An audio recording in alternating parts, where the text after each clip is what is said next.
먼저 본문의 말씀을 받들어 읽겠습니다. 창세기 24장 1절로 9절의 말씀입니다. 아브라함이 나이 많아 늙었고 여호와께서 그의 범사에 복을 주셨더라. 아브라함이 자기 집 모든 소유를 맡은 늙은 종에게 이르되 청컨대 내 손을 내 환도뼈 밑에 넣어라. 내가 너로 하늘의 하나님 땅의 하나님이신 여호와를 가리켜 맹세하게 하노니 너는 나의 거하는 이 땅 가나안 족속의 딸 중에서 내 아들을 위하여 아내를 택하지 말고 내 고향 내 족속에게로 가서 내 아들 이삭을 위하여 아내를 택하라. 종이 이에 주인 아브라함의 환도뼈 아래 손을 넣고 이 일에 대하여 그에게 맹세하였더라. 아멘. 스텔라와 랄프는 미국의 존스 홉킨스 대학의 캠퍼스 커플이었습니다.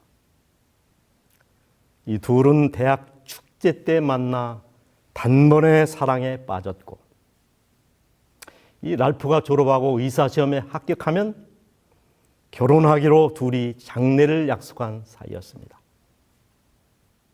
그러던 어느 날 이 랄프의 어머니가 장래 며느리가 될 스텔라를 찾아왔습니다. 그러면서 나는 너희들이 누구보다 서로 사랑하고 또 아름다운 가정을 이룰 것을 믿는다. 그런데 내가 결혼하기 전에 랄프에 대하여 꼭 알아야 할 것이 있다. 이 랄프에게 직접 말하라고 했지만 혹시 사랑이 깨질까 봐 아직까지 머뭇거리고 있는 것으로 알고 있다. 하면서 이 랄프에 대한 심각한 과거 이야기를 하는 것입니다. 사실 랄프는 수년 전 정신질환을 앓은 병력이 있다. 물론 주치의로부터 100% 완치 판결을 받기는 했지만 이런 것조차 숨기고 결혼하는 것은 옳지 않다고 생각한다. 스탈레에게는 청천벽력 같은 소식이었습니다. 이 랄프의 어머니가 떠난 후에 스텔라는 깊은 근심에 빠집니다. 100% 완치가 되었다고 하지만 이 정신병이라고 하는 것이 그리 간단한 병이 아니지 않습니까? 다른 병도 아니고 정신병이라니. 여러분 같으면 어떻게 하시겠습니까? 그럼에도 불구하고 결혼하시겠습니까? 이 사랑한다고 하는 것은 상대의 아픈 상처나 과거까지도 사랑하는 것을 의미하는 것이니까요.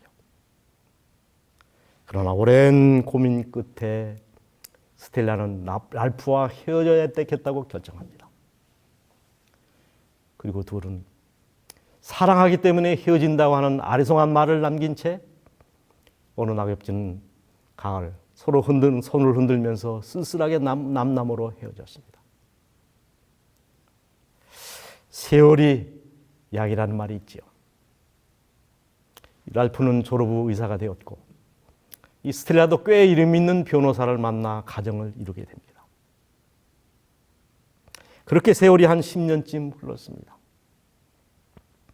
그런데 어느 날 새벽 마땅히 곁에 있어야 할 남편이 없어진 것을 불길이 여긴 스텔라가 남편을 찾기 시작합니다. 인기척을 따라가 보니 남편이 지하실에 바자막 바람에 큰 도끼를 손에 들고 기둥뿌리를 내려치면서 나는 골리앗이다. 이 집을 무너뜨리고 말 것이다. 발광을 하고 있었습니다. 정신병이 발작한 것입니다. 그것도 절대로 나을 수 없다고 하는 중증 정신병.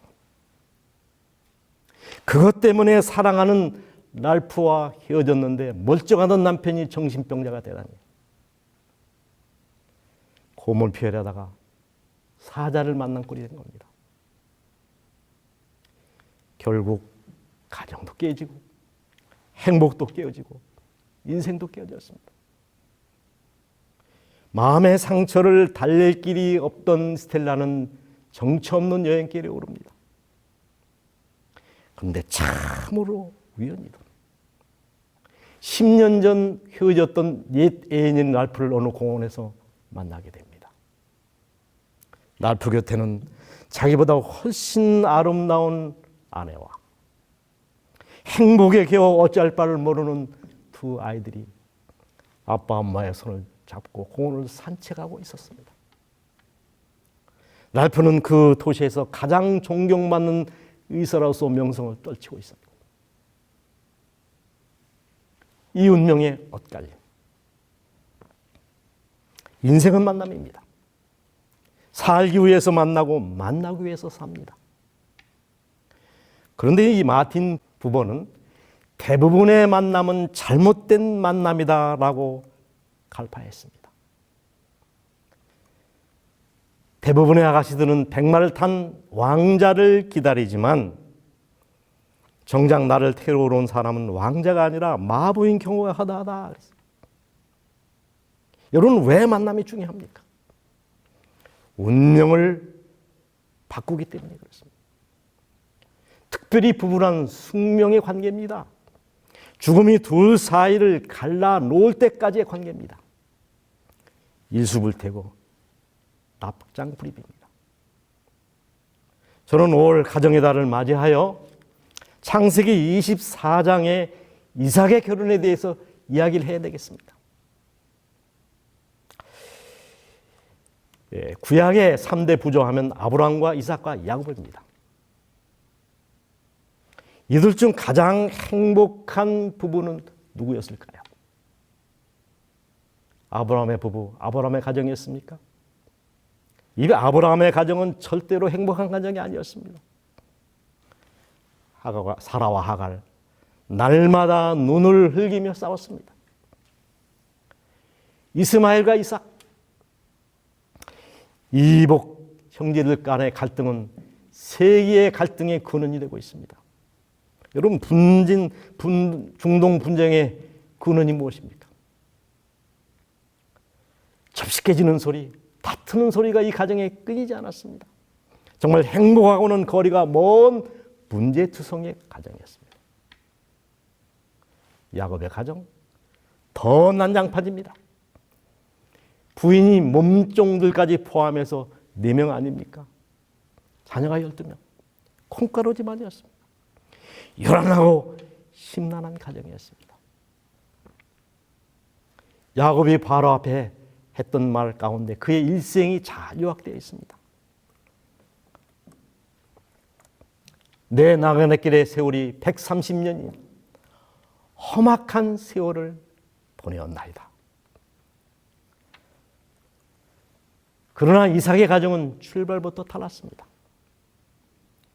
이 이삭의 결혼에 있어서 주목해야 될 3사람이 있습니다. 첫 번째는 아버지 아브라함입니다. 아브라함에게 이삭은 어떤 아들이었습니까? 100세에 낳은 기가 막힌 아들 아닙니까? 경수가 이미 그친 사라의 태를 여서서 기적적으로 태어난 아이입니다. 노년의 위로요 기쁨인 아들이었습니다. 이 아브라함의 나이가 온 140세, 사라도 3년 전 손주를 품에 안아보지 못하고 이미 세상을 떠났습니다. 이삭의 나이가 40 꽉 찬 나이입니다. 며느리를 간택하는 일이 당면한 문제로 대두된 것입니다. 이삭의 혼사야말로 가문의 진운이 걸린 중대한 문제였습니다. 하늘의 별길처럼 번성하리라고 한 하나님의 약속을 성취시킬 언약의 아들이요, 축복을 계승할 약속의 후사였습니다. 이 아브라함이 이 중대한 아들의 혼사 문제를 어떻게 처리하는지를 주목할 필요가 있습니다. 창세기 24장 2절로 4절의 말씀입니다. 아브라함이 자기 집 모든 소유를 맡은 늙은 종 엘리에셀에게 이르되, 청컨대 내 손을 내 환도뼈 밑에 넣어라. 내가 너로 하늘의 하나님 땅의 하나님이신 여호와를 가리켜 맹세하게 하노니 너는 나의 거하는 이 지방 가나안 족속의 딸 중에서 내 아들을 위하여 아내를 택하지 말고 내 고향, 내 족속에게로 가서 내 아들 이삭을 위하여 아내를 택하라. 이 엘리에셀은 아브라함이 신임하는 그 집의 집사 몸종이었습니다. 이 환도표에 손을 넣게 했다는 말은 생명을 건 맹세를 시켰다는 말입니다. 아브라함이 아들 이삭의 혼사 문제를 종 엘리에셀에게 위임하는 장면인데 몇 가지 강한 의미가 생깁니다. 첫 번째, 여러분, 그토록 중요한 혼사 문제를 어떻게 종에게 맡긴단 말입니까? 두 번째, 얼굴도 보지 않고 그 중대한 혼사 문제를 결정할 수 있습니까? 최소한 얼굴은 한번 봐야 되는 거 아닙니까? 그리고 아들에게, 이삭에게 한 번쯤 물어봐야 하는 건 아닙니까? 결혼을 아버지가 하는 건 아닙니다. 그러나 아브라함은 이 모든 것을 종인 엘리에셀에게 완전히 맡겨버립니다. 엘리에셀에 대한 절대 믿음. 아니, 이것은 하나님을 향한 하나님에 대한 절대 믿음이었습니다. 경수가 그친 사라의 태를 여셔서 이삭을 낳게 하신 하나님. 모리아 산에서 이삭 대신 제물을 준비해 두신 그 하나님께서 이삭의 배필도 틀림없이 예비해 주셨을 것이라고 하는 절대 믿음이었습니다. 여호와의 하나님, 임마누엘의 하나님, 에베네셀의 하나님에 대한 절대 믿음. 이 믿음이 여러분과 저에게도 있습니까? 두 번째는 종 엘리에셀의 믿음입니다. 만약 그런 사명을 위임받았다면 저는 아마 거절했을 것입니다. 그런 명령을 내린 아버지 아브라함의 믿음도 대단하고, 그런 명령을 받드는 엘리에셀도 대단합니다. 여러분, 그 명령을 받은 엘리에셀이 취한 행동을 주목해 보십시오. 부조와 선지자 172페이지. 나홀의 성 하란에 이르러 그는 그 지방 여인들이 저녁 때 물길러 오는 우물에 가까운 성벽에서 멈추었다. 그에게 걱정스러운 생각이 들었다. 그의 주인의 가족뿐 아니라 후대에 미칠 중대한 결과가 그의 선택에 따르게 될 것이었다. 전혀 낯선 사람들 가운데서 그가 어떻게 현명하게 선택할 수 있을까? 하나님께서 당신의 천사를 그에게 보내시리라는 아브라함의 말을 기억하고 그는 명확한 지도를 위하여 열렬히 기도하였다. 어떤 기도였을까요? 12절 말씀입니다. 그가 가로되 우리 주인 아브라함의 하나님 여호와여, 원컨대 오늘날 나로 순적히 만나게 하사 나의 주인 아브라함에게 은혜를 베풀게 하옵소서. 여기 순적히 만나게 해달라는 기도의 필요 충분한 조건이 뭡니까? 첫 번째는 아브라함의 친척이거나 근친이어야 합니다. 두 번째는 얼굴도 예쁘고 순결해야 됩니다. 우물 곁에서 기도할 때 바로 그때 나타나야 합니다. 물을 달라면 거절하지 말아야 하고, 본인뿐 아니라 부모의 동의와 허락이 있어야 합니다. 이 모든 조건이 맞아 떨어질 가능성은 매우 희박해 보입니다. 실현 불가능한 까다로운 전제 조건들이었어요. 그런데 어떤 일이 벌어졌죠? 이 모든 조건들이 톱니바퀴처럼 한치의 오차도 없이 정확하게 맞아떨어졌습니다. 말을 마치지 못하여 리브가가 물 항아리를 어깨에 메고 나오니 그 소녀는 보기에 심히 아름답고 지금까지 남자가 가까이 하지 아니한 처녀더라. 종이 마주 달려가서 가로되 청컨대 내 물 항아리의 물을 내게 조금 마시우라. 그가 가로되 주여 마시소서 하며 급히 그 물 항아리를 손에 내려 마시게 하고 마시우기를 다하고 가로되 당신의 약대도 위하여 물을 길어 그것들로 배불리 마시게 하리다 하고 가로되 내가 네 딸이냐? 청컨대 내게 고하라. 내 부친의 집에 우리 유숙할 곳이 있느냐? 그 여자가 가로되 나는 밀가가 나홀에게 낳은 아들 부두엘의 딸이니라. 기도의 응답을 확신한 엘리에셀이 리브가의 집으로 달려갑니다. 가서 따뜻하고 융숭한 대접을 받지 않았습니까? 하지만 이 엘리에셀은 음식 먹기를 거절합니다. 내가 여기 온 목적을 다 말하기까지는 이 음식을 먹지 않겠나이다 하면서 아브라함에 대해서, 이삭에 대하여, 그리고 자기가 여기 온 목적을 자세히 설명합니다. 우물 곁에서 무릎 꿇고 간절히 기도하니 그 기도가 응답받은 일. 그때 이 리브가 가족들의 반응이 무엇이었습니까? 창세기 24장 50절 라반과 부두엘이 대답하여 가로되 이 일이 여호와께로 말미암았으니 우리는 가부를 말할 수 없노라. 내가 들어보니 이 모든 것이 하나님의 뜻처럼 보이는데 우리가 무슨 말을 할 수 있겠는가? 그런 뜻입니다. 리브가를 부릅니다. 리브가를 불러서 물었을 때 리브가가 뭐라고 대답했죠? 창세기 24장 58절 리브가를 불러 그에게 이르되 내가 이 사람과 함께 가려느냐? 그가 대답하되 가겠나이다. 가족의 동의를 얻은 후에 리브가는 아브라함의 아들과 결혼하기 위하여 아버지 집에서 아주 먼 곳으로 갈 것인지 본인이 결정하도록 요청을 받았다. 리브가는 이루어진 일을 통하여 하나님께서 자신을 이삭의 아내가 되도록 선택하셨다는 사실을 믿고 가겠나이다 라고 말했다.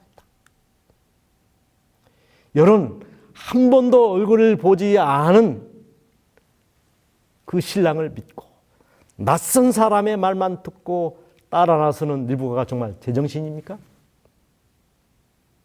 하나님에 대한 절대적인 신뢰가 아니면 취할 수 없는 행동이요 결단 아닙니까? 그 다음은 이삭의 믿음입니다. 사실 이 이삭의 믿음은 모리아산에서 증명된 터입니다.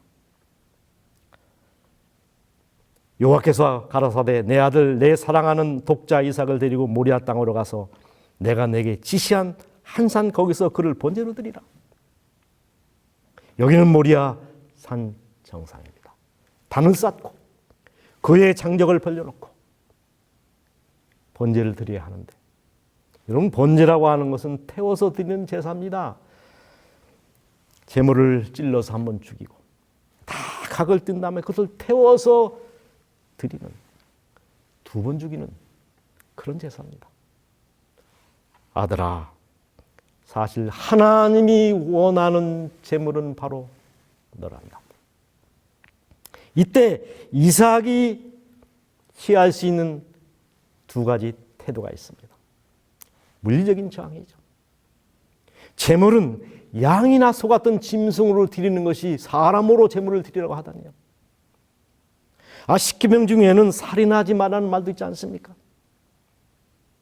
하늘의 별같이 빛나리라고 하신 하나님의 약속은 어떻게 이루어집니까? 물리적인 거절도 가능했습니다. 이때 이삭은 혈기왕성한 20대 청년이었고 아버지 아브라함은 120의 금년입니다. 늙은 아버지쯤이야 밀치고 얼마든지 주랭량을 칠 수 있는 형편이었습니다.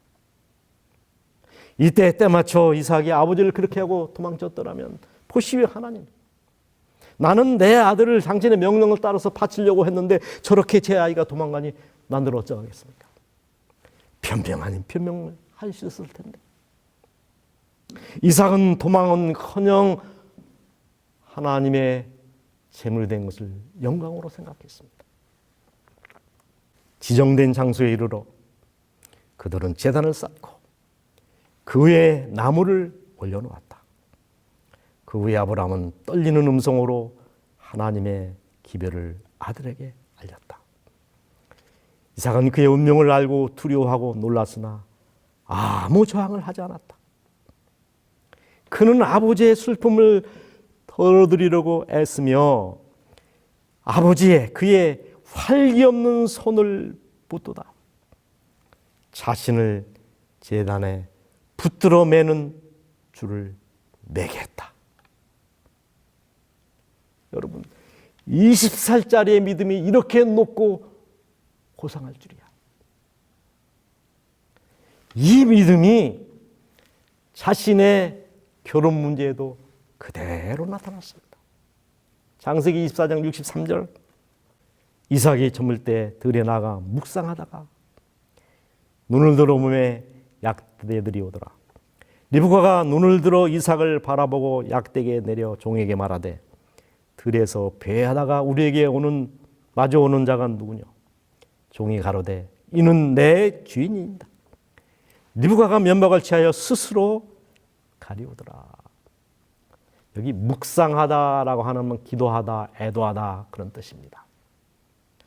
한편으로는 어머니 사라의 죽음을 애도하고 한편으로는 자신의 결혼 문제를 놓고 하나님께 간절히 기도하는 모습입니다. 이때 하나님께 이삭이 뭐라고 기도했을까요?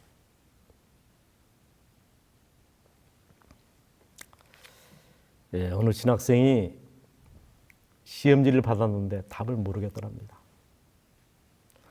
한참을 망설이고 기도하다가 답을 이렇게 썼습니다. 저는 솔직히 이 문제의 답을 모릅니다. 하지만 하나님은 아십니다. 정확히 아십니다.